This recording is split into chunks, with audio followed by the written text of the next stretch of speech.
Hey there, Steve Rubis with another installment of Capital Markets Investor Relations in 2 minutes or less. This is our second video in our series on building and optimizing financial guidance as a public company. And in today's video, we're going to demystify financial guidance for public company executives. And as you recall, we believe that guidance drives valuation. It's the one tool that a management team has to drive stock price up or down if they are able to execute at financial expectations management. And then secondly, the guidance process for most public company executives is fraught with difficulty and anxiety. And it's typically because the executive doesn't have public company experience or they don't have capital markets experience. And they're not used to this idea of translating operational finance into capital markets finance. And the reason it's unnecessarily and overly complex is that it is this struggle of how do I take the detailed minutiae of operational finance and zoom out and provide a high-level summary of all of these internal and complex scenarios to the capital markets. So why is guidance complex? And there's two things I want to hit on here. The first is, from a culture perspective, if a company doesn't have people with public company experience or capital markets experience, they're going to have trouble going through the process of building financial guidance and understanding how to translate that detail into a high-level summary for the capital markets. And then secondly, it could be a competency issue, especially focused on systems and data.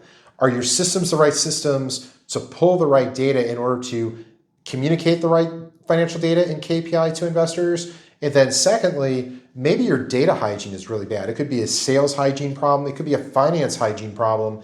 But if your systems aren't capturing the right detail to calculate key metrics, you're going to struggle with financial expectations management and providing that detail into summary for capital markets. And so for me, the success of getting good financial guidance is a perspective shift for most public company executives. And it's this idea of just realizing that financial guidance is nothing more than summarizing your internal budget and forecasting activities for your external users. Those external users are your investors and your board of directors. And then secondly, it's this idea that you're translating the detail of operational finance into a summary for the capital markets. And this is the key. When you're in the operational finance level, you're in the minutiae, in the detail, and you're trying to zoom out to a summary for the capital markets in order for them to build their models and drive valuation.